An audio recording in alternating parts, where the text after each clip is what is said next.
Date है आज 30 अप्रैल 2022। ये सब टॉपिक डिस्कस करेंगे इस क्लास में। फर्स्ट टॉपिक है अनंगताल। ये प्रीलिम्स और जीएस पेपर 1 के लिए इम्पोर्टेंट है, हिस्ट्री के लिए भी। यूनियन मिनिस्टर ऑफ कल्चर है हमारे अर्जुन राम मेघवाल। उन्होंने एक अनंगताल लेक है दिल्ली में मेहरौली जो जगह है वहाँ पे है ये। जो आपने कुतुब मीनार का नाम सुना होगा, कुतुब मीनार के आसपास ये जगह है। ये अनंगताल लेक किसने बनवाई थी ये जानना है हमें इसमें। और ये कौन थे? महाराजा अनंगपाल तोमर इन्होंने बनवाई थी और इन्हीं ने ही दिल्ली को फाउंड किया था, स्थापना की थी महाराजा अनंगपाल तोमर ने। ये है लेक जो आप देख रहे हो, झील। इसको दोबारा से रिवाइव किया जाएगा, इसको क्लीन किया जाएगा, साफ किया जाएगा और इसको नेशनल मॉन्यूमेंट के तरह डिक्लेयर किया जाएगा। ये जो अनंगताल लेक बनी हुई है ये सिग्निफाई करती है कि तब से दिल्ली की स्टार्ट हुई थी, बिगनिंग हुई थी। अनंगताल जो है इसका राजस्थान से भी स्ट्रॉन्ग कनेक्शन है, क्योंकि महाराजा अनंगपाल जो थे जिन्होंने इस लेक को बनवाया था वो पृथ्वीराज चौहान के नाना थे, यानी कि मैटरनल ग्रैंडफादर। एक राय पिथौड़ा फोर्ट बना हुआ है, किला बना हुआ है, ये पृथ्वीराज चौहान जी से रिलेटेड है, जो एएसआई के लिस्ट में शामिल है, आर्कियोलॉजिकल सर्वे ऑफ इंडिया की लिस्ट में शामिल है। अनंगपाल टू या द्वितीय, इन्हें पॉपुलरली अनंगपाल तोमर के नाम से जाना जाता है। ये तोमर राजपूत डायनेस्टी से बिलोंग करते थे, उसी के राजा थे। तोमर राजपूत डायनेस्टी, डायनेस्टी का मतलब वंश।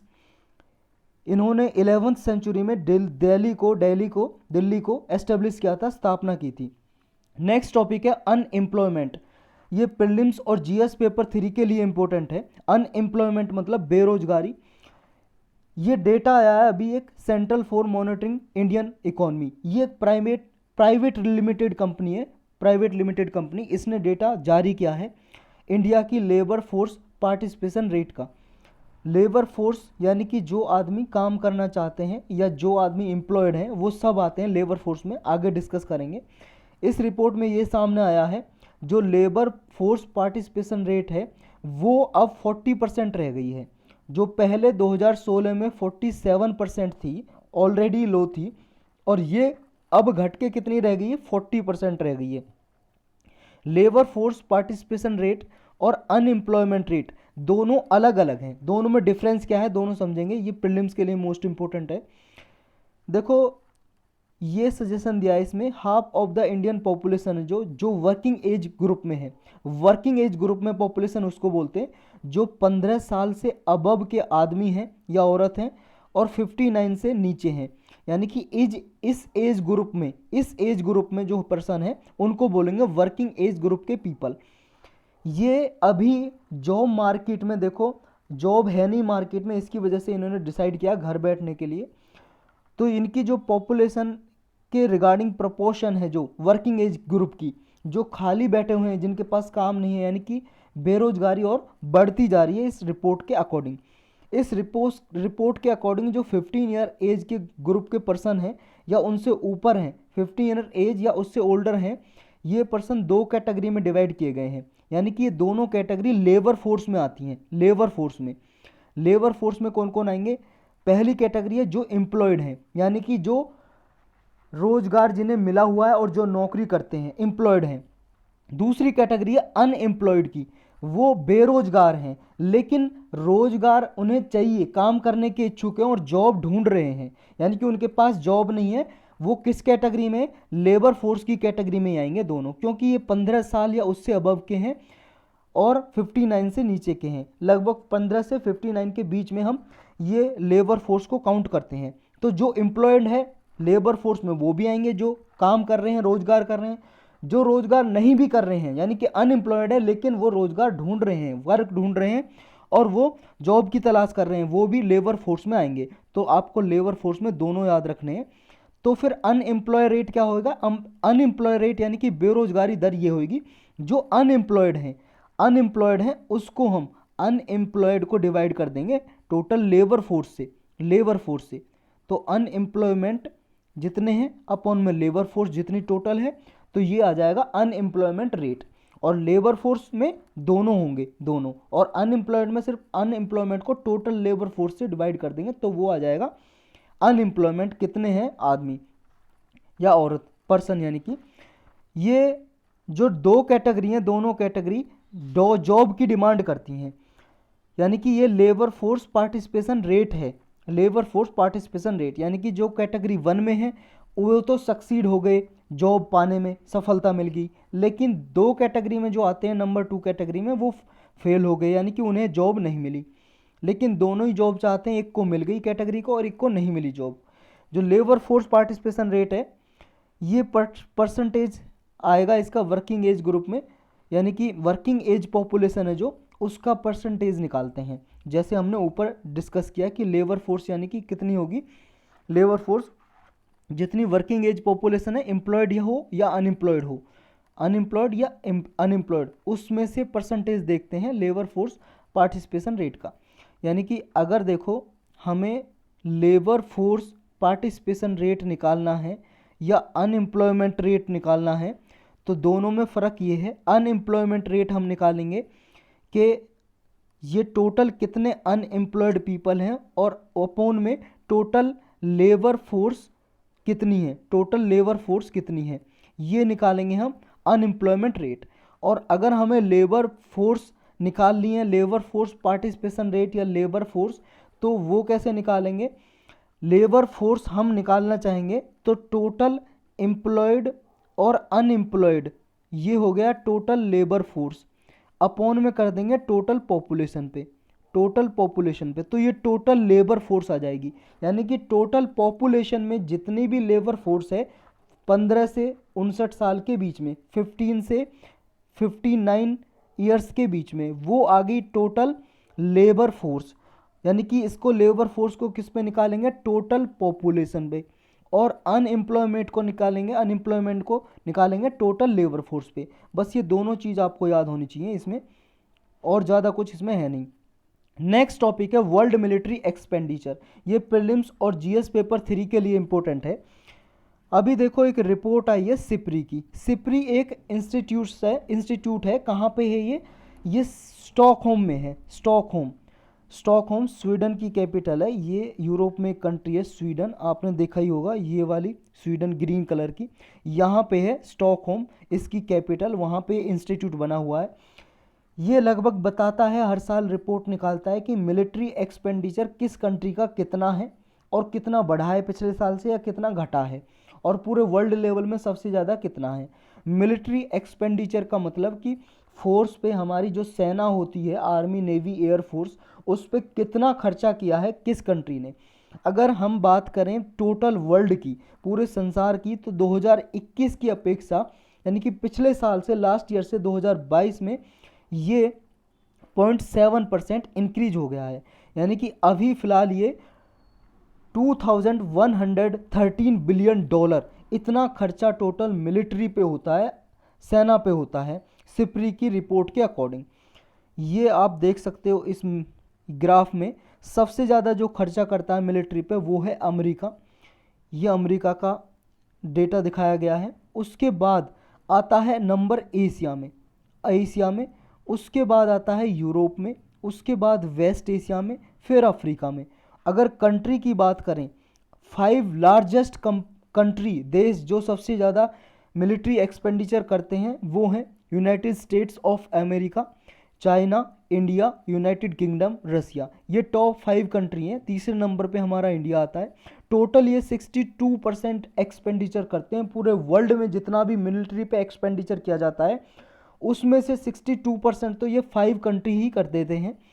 कोविड-19 के दौरान भी, ये देखो देखने की बात है, कोविड-19 के दौरान भी मिलिट्री का जो एक्सपेंडिचर है वो बढ़ा ही है, घटा नहीं है, इंक्रीज हुआ है। इंडिया के मिलिट्री स्पेंडिंग की बात करें तो टोटल है $76.6 बिलियन। ये थर्ड हाईएस्ट है पूरे वर्ल्ड में, तीसरे नंबर पे। 2020 से ये 2021 में 0.9% बढ़ा है, और अगर 2012 से देखें तो 33% इंक्रीज हो गया है हमारे इंडिया का मिलिट्री एक्सपेंडिचर। तो ये टोटल देखो आपको याद होना चाहिए, $76.6 बिलियन।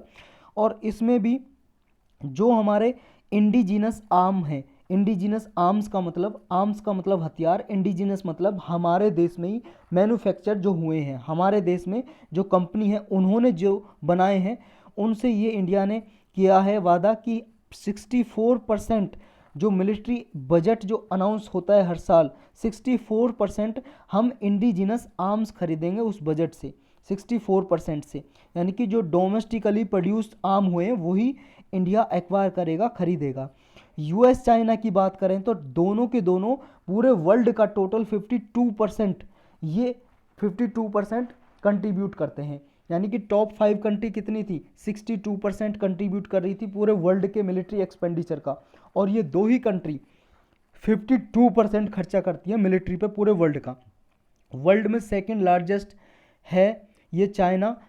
चाइना कितना करता है अपनी मिलिट्री पे एक्सपेंडिचर, $293 बिलियन, $293 बिलियन, ये 2021 का डेटा है। 2020 से 4.7% इंक्रीज हुआ है, और अगर 2012 से देखें तो 72% इंक्रीज हुआ है चाइना का।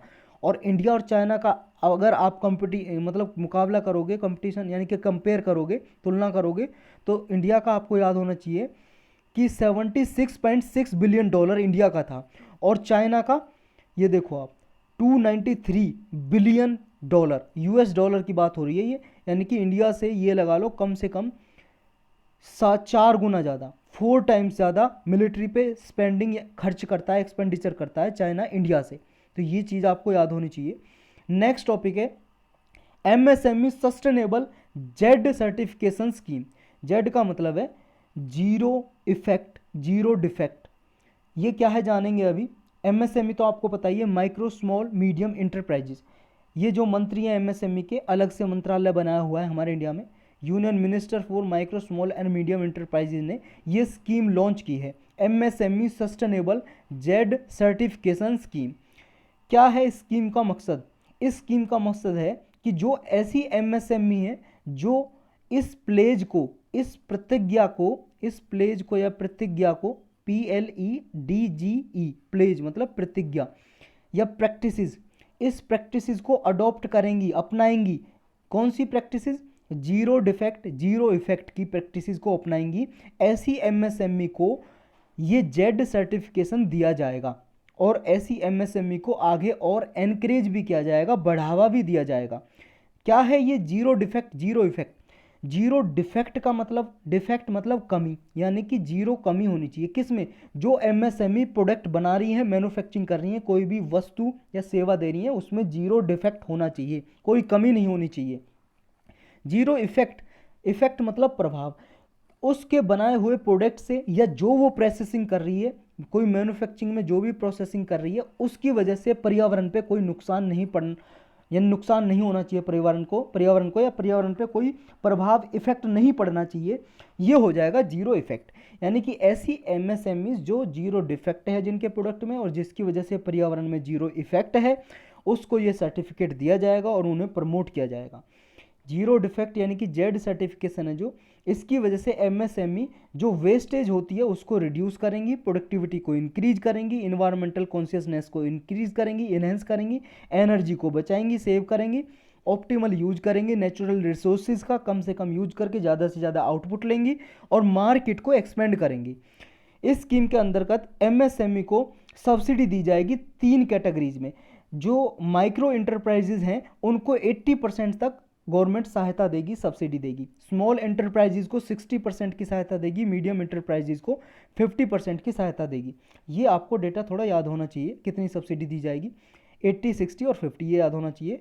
जो यानी कि जो लघु उद्योग हैं, माइक्रो एंटरप्राइजेज, उनको ज़्यादा सब्सिडी दी जाएगी, उससे बड़े हैं स्मॉल छोटे उद्योग हैं उन्हें थोड़ी ज़्यादा 60%, और मीडियम यानी कि मध्यम वर्ग के उद्योग हैं उन्हें थोड़ी कम दी जाएगी, 50% तक सब्सिडी गवर्नमेंट के द्वारा।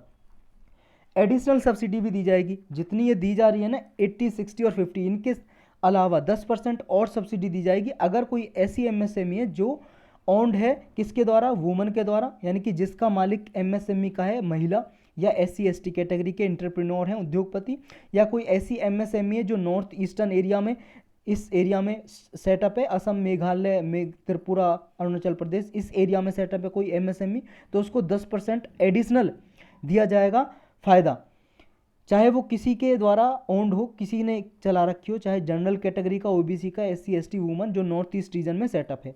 हिमालयन रीजन में भी यही है।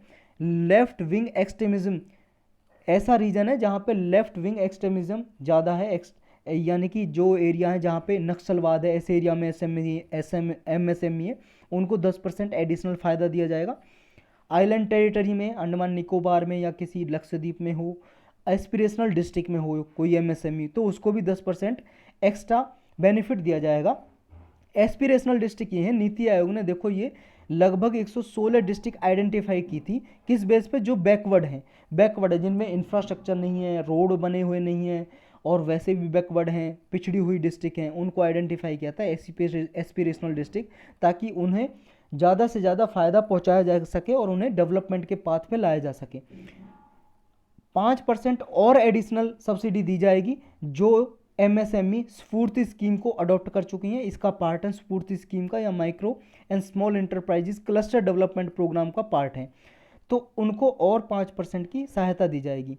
जब कोई भी MSME ज्वाइन करेगी तो उसे स्टार्टिंग में ही जो भी MSME जेड प्लेज लेगी, जीरो डिफेक्ट का प्लेज लेगी, प्रतिज्ञा लेगी, उसे तुरंत 10,000 रुपये का फ़ायदा शुरू में ही दे दिया जाएगा और उसे 5 लाख तक का फ़ायदा दिया जाएगा पर MSME, अगर वो सही से MSME काम करती है जीरो इफेक्ट सर्टिफिकेशन के अंदर और इस पाथ पे चलती है, जेड के पाथ पे चलती है, जीरो इफेक्ट के पाथ पे चलती है, इसको अपनाती है, तो उसे 5 लाख तक का फ़ायदा दिया जाएगा। नेक्स्ट टॉपिक है आज़ादी से अंत्योदय तक। ये प्रीलिम्स के लिए इम्पोर्टेंट है। ये क्या है, इसमें देखो सिर्फ इतना है, ये एक कैंपेन है, अभियान है, बस ये लगा लो। किसने लॉन्च किया है और इसका काम क्या है, 2 चीज़ हमें जाननी है इसमें।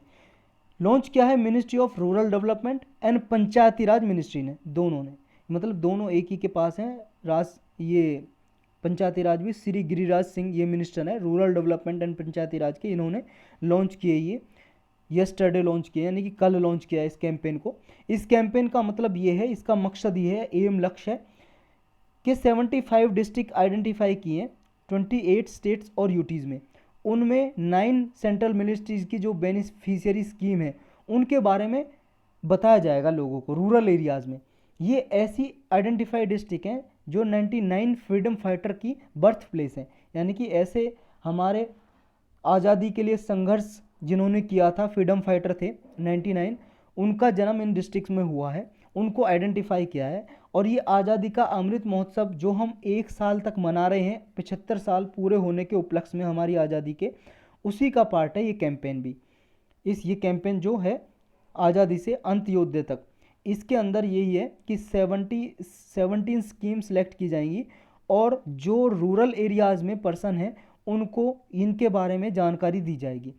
ये जो स्कीम है और 75 डिस्ट्रिक्ट जो आइडेंटिफाई किए हैं, ये आइडेंटिफाई किए हैं मंथली पर कैपिटा इंडिकेटर के आधार पे, और जो 2011 की जो सेंसस हुई थी, जनसंख्या की काउंटिंग हुई थी, उसके आधार पे जो उसका डेटा था, socio economic caste census data, उसके आधार पे डिस्ट्रिक्ट आइडेंटिफाई की गई है। यानी कि ऐसी डिस्ट्रिक्ट आइडेंटिफाई की गई हैं जो अभी बैकवर्ड हैं, पिछड़ी हुई हैं, वहाँ पे लोगों को इन स्कीम योजना के बारे में कम जानकारी है, तो लोगों को जागरूक किया जाएगा इन योजना के बारे में, ताकि वो बेनिफिट उठा सकें, इन योजना का फ़ायदा उठा सकें। नेक्स्ट स्कीम है ग्लोबल सिक्योरिटी इनिशिएटिव। ये प्रीलिम्स और GS पेपर 2 के लिए इम्पोर्टेंट है इंटरनेशनल रिलेशन में। ये देखो चाइना ने स्टार्ट किया है ग्लोबल सिक्योरिटी इनिशिएटिव, किसको काउंटर करने के लिए, काउंटर मतलब किसके विरोध में, अमेरिका के विरोध में, अमेरिका की जो इंडो पैसिफिक स्ट्रेटजी है इसके विरोध में। और क्वाड है, क्वाड आपको पता है 4 कंट्रीज़ की ग्रुपिंग है, इंडिया, US, ऑस्ट्रेलिया, जापान, तो इसके अगेंस्ट में ये चलाया है ग्लोबल सिक्योरिटी इनिशिएटिव। चाइना ने कहा है, ये जब चाइना का एक देखो मीटिंग हुई थी, बायो फोरम हुआ था चाइना में, तो यहाँ पे ये चाइना ने ये प्रपोजल दिया था ग्लोबल सिक्योरिटी इनिशिएटिव का, ये प्रपोजल रखा था किसके अगेंस्ट। एक तो हमने ऊपर डिस्कस किया अमेरिका की इंडो पैसिफिक स्ट्रेटजी। अमेरिका की इंडो पैसिफिक स्ट्रेटजी है, जो इंडो पैसिफिक रीजन है, देखो ये इंडियन ओशन है, आप सबको पता है, और ये पैसिफिक ओशन है, तो इंडो पैसिफिक ओशन की स्ट्रेटजी है अमेरिका की कि यहाँ पे चाइना को काउंटर करना है, चाइना को रोकना है, ज़्यादा इसकी हेजीमोनी ना बढ़े, यानी कि इसका ज़्यादा डोमिनेशन ना बढ़े इसका, चाइना का, तो ये रोकना है। लेकिन चाइना इस स्ट्रेटजी के against global security initiative launch कर रहा है, किसके अगेंस्ट, हेजेमोनिज्म यानी कि डोमिनेशन के अगेंस्ट, पावर पॉलिटिक्स और ब्लॉक कन्फ्रंट्रेशन। यानी कि ये जो ब्लॉक बन रहा है इंडियन इंडो पैसिफिक रीजन में अमेरिका बना रहा है, इसका सामना करने के लिए ग्लोबल सिक्योरिटी इनिशिएटिव चाइना ने चलाया है। ग्लोबल सिक्योरिटी इनिशिएटिव है जो यूनिलैटरलिज्म को अपोज करेगा। यूनिलैटरलिज्म मतलब जैसे यूएस अमेरिका अपना दबदबा बढ़ाना चाहता है पूरे वर्ल्ड पे, इसको अपोज कर रहा है। और जो ग्रुप पॉलिटिक्स है या ब्लॉक कन्फ्रंटेशन, इसके भी अपोजिशन में है ये चाइना का ग्लोबल सिक्योरिटी इनिशिएटिव। ये अपोज करेगा यूनिलैटरल सेक्शंस को। जो यूनिलैटरल का मतलब अपने जो वेस्टर्न कंट्रीज है जैसे अमेरिका है, यूनिलैटरली अपने आप ही सैंक्शन लगा देती है, प्रतिबंध लगा देती है, इसके अगेंस्ट में है ये। यानी कि वेस्टर्न जो सैंक्शन लगाते हैं, वेस्टर्न कंट्रीज प्रतिबंध लगाते हैं, उसके अगेंस्ट है ये। चाइना ने जो प्रपोजल रखा है सिक्योरिटी इनिशिएटिव का, ये एक तरह से इंटरनेशनल ऑर्डर है, जो इंटरनेशनल ऑर्डर के हिसाब से जो रूल्स रेगुलेशन है उनके अगेंस्ट में है, उनको डिस्ट्रक्ट करता है ये। और न्यू कोल्ड वार के अगेंस्ट है ये। जैसे न्यू कोल्ड वार जो चल रहा है, एक तरह से यूएस यूनिलेटरली सैंक्शन लगा देता है किसी कंट्री पे, उसके अगेंस्ट है। यानी कि एक तरह से चाइना का जो मॉडल है एशियन सिक्योरिटी मॉडल है, ये एशियन सिक्योरिटी मॉडल जो म्यूचुअल रेस्पेक्ट के रिगार्डिंग काम करता है, ओपननेस और इंटीग्रेशन पे काम करता है। यानी कि म्यूचुअल रेस्पेक्ट, एक दूसरी कंट्री आपस में एक दूसरे का रेस्पेक्ट करें, सॉवरेंटी का, इंटीग्रिटी का, ओपननेस हो, इंटीग्रेशन हो कंट्रीज़ का। ये एशियन नाटो को भी टारगेट करता है चाइना का जो इनिशिएटिव है। एशियन नाटो चाइना ने देखो बोला है, क्वाड को बोला है, तो ये क्वाड के अगेंस्ट है। लेकिन इंडिया रिजेक्ट कर चुका है कि ये कोई एशियन नाटो नहीं है। नाटो आप सब लोग जानते हो क्या है, North Atlantic Treaty Organisation. NATO 1949 में बनी थी जब कोल्ड वार स्टार्ट हुआ था, सेकेंड वर्ल्ड वार के बाद।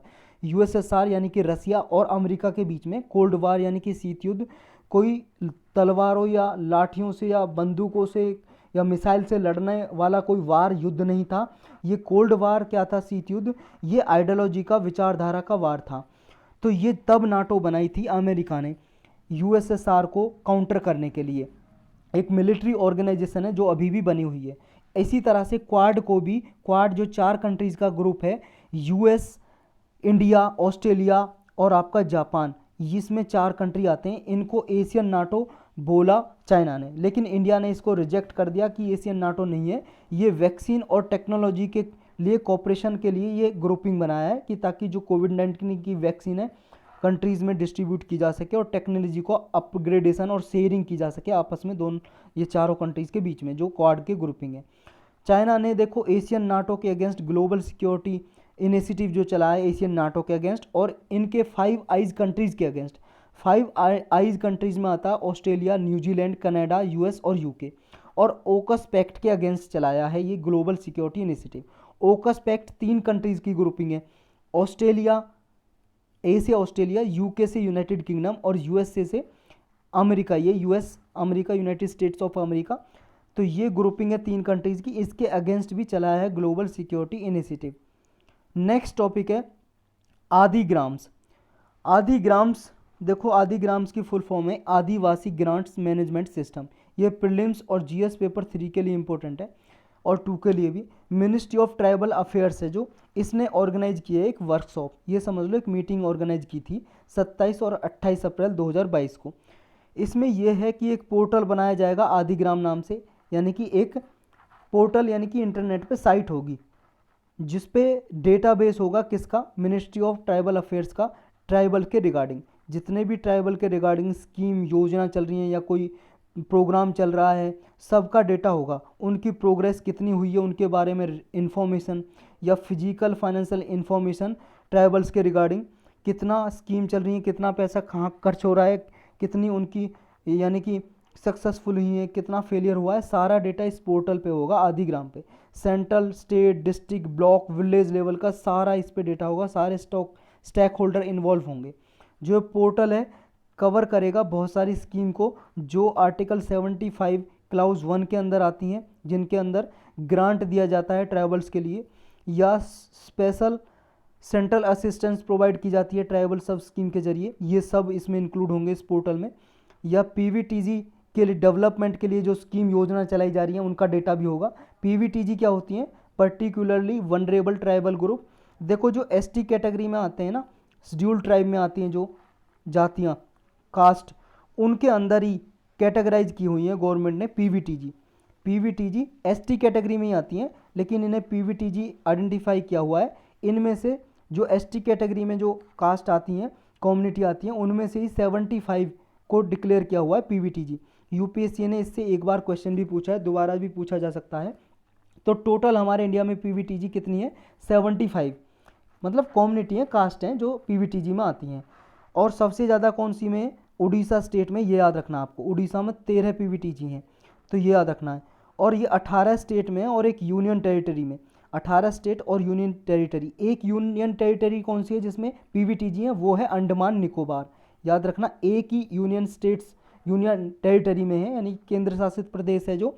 कितने हैं टोटल आपको पता है? 8, और उनमें से एक में है केवल अंडमान निकोबार में, और 18 स्टेट में है पीवीटीजी। तो इनके लिए जो स्कीम योजना है सब इस पोर्टल पे होंगी। और जो ट्राइबल प्रोड्यूस के लिए, मार्केटिंग के लिए जितना भी डेवलपमेंट का सपोर्ट, इंस्टीट्यूशनल सपोर्ट दी जाती है, सबका डेटा होगा।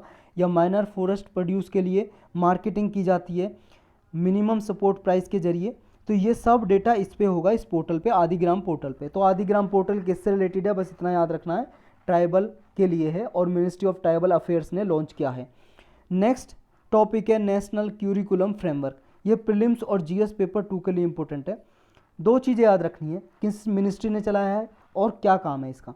एजुकेशन मिनिस्ट्री ने लॉन्च किया है ये, एजुकेशन मिनिस्ट्री ने 29 अप्रैल 2022 को। और किसका पार्ट है ये? नेशनल एजुकेशन पॉलिसी जो 2020 की लॉन्च की थी, उसी का पार्ट है, उसी के अंदर ये चलाया है। 4 फोकस एरिया हैं इस पे, 4 एरियाज पे फोकस किया जाएगा।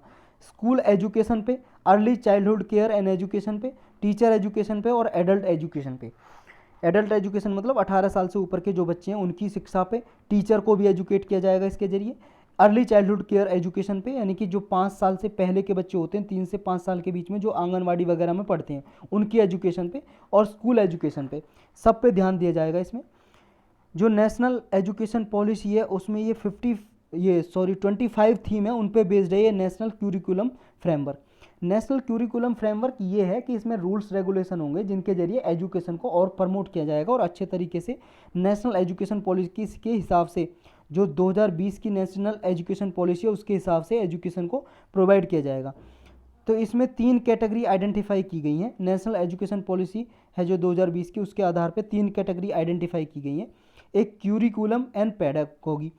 क्यूरिकुलम मतलब फ्रेमवर्क, यानी कि जो फ्रेमवर्क रूल्स रेगुलेशन होंगे। पेडागोगी मतलब स्टडी, अध्ययन, पढ़ाई। क्रॉस कटिंग इश्यूज जितने भी हैं उनको आइडेंटिफाई किया जाएगा इस कैटेगरी में। और जो नेशनल एजुकेशन पॉलिसी 2020 के इंपॉर्टेंट एरियाज़ हैं और जैसे चेंजेस करने हैं, बदलाव लाने या रिफॉर्म करने, सुधार करने, उन पे फोकस किया जाएगा।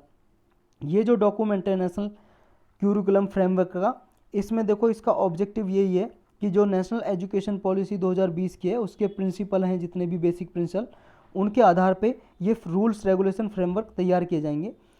डिस्ट्रिक्ट लेवल से लेकर स्टेट लेवल और नेशनल लेवल तक ये कंसल्टेशन प्रोसेस के जरिए कोलैबोरेट करके ये नेशनल क्यूरिकुलम फ्रेमवर्क तैयार किया जाएगा। और इसकी गाइडलाइंस कुछ इसमें तैयार की जाएंगी जो क्या है पूरे नेशनल लेवल पे लागू होंगी। नेक्स्ट टॉपिक है एक्सपोर्ट क्रेडिट गारंटी कॉरपोरेशन। ये प्रीलिम्स और जीएस पेपर 3 के लिए इंपॉर्टेंट है। ये अभी देखो कॉरपोरेशन न्यूज में है, तो आपको इसके बारे में इतना जानना है ये किसके अंदर आती है, कौन सी मिनिस्ट्री के अंदर, और इसका काम क्या है। तो ये आती है ministry of commerce and industry मंत्रालय के अंदर आती है ये, और इसको 1957 में बनाया गया था इस कॉरपोरेशन को। इसका काम क्या है? देखो हमारे इंडिया से बाहर देश में जो माल बेचते हैं, यानी कि एक्सपोर्ट करते हैं, जो एक्सपोर्टर हैं, अब उन एक्सपोर्टर को मान लो रिस्क भी होता है। अगर मान लो किसी ने खरीदा उनका माल लेकिन पेमेंट नहीं की भाई साहब, तो नॉन पेमेंट के रिस्क पे ये इनके माल का इंश्योरेंस करती है ये कंपनी, जो कॉरपोरेशन है एक्सपोर्ट क्रेडिट गारंटी कॉरपोरेशन। इसके नाम में ही लिखा हुआ है एक्सपोर्ट क्रेडिट गारंटी कॉरपोरेशन, यानी कि एक्सपोर्ट जो कर रहे हैं उसकी क्रेडिट गारंटी, क्रेडिट का मतलब मनी, और गारंटी देगी उसे।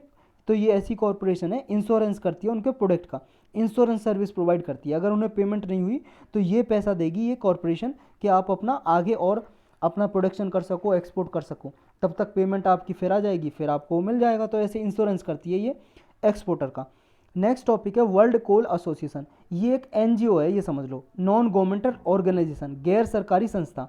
प्रीलिम्स के लिए इंपॉर्टेंट है और जीएस पेपर 2 के लिए भी और 3 के लिए भी। वर्ल्ड कोल एसोसिएशन एक international non profit non governmental association है, ऑर्गेनाइजेशन है। कहाँ पे बनी हुई है ये? यूनाइटेड किंगडम में लंदन में बनी हुई है, लंदन में है ये। इसका काम क्या है? ग्लोबल कोल इंडस्ट्रीज़ को रिप्रेजेंट करना है, यानी कि इसका काम ये है जितने भी कोल के रिगार्डिंग, कोयले के रिगार्डिंग इन्फॉर्मेशन है, इन्फॉर्मेशन प्रोवाइड करती है ये कंपनीज़ को जो माइनिंग कर रही हैं या कोल से रिगार्डिंग कुछ भी मैन्युफैक्चरिंग कर रही हैं। पहले इसका नाम वर्ल्ड कोल इंस्टीट्यूट था, लेकिन 2010 में इसका नाम चेंज कर दिया, अब वर्ल्ड कोल एसोसिएशन है। ये देखो एक रिपोर्ट जारी होती है future of coal in ASEAN nation, उसमें भी पार्टिसिपेट करती है ये वर्ल्ड कोल एसोसिएशन। इसमें भी, इस रिपोर्ट में भी future of coal in ASEAN nation, इस रिपोर्ट में भी कोल के रिगार्डिंग इन्फॉर्मेशन दी जाती है। तो यही थे आज के टॉपिक, यही थे बस।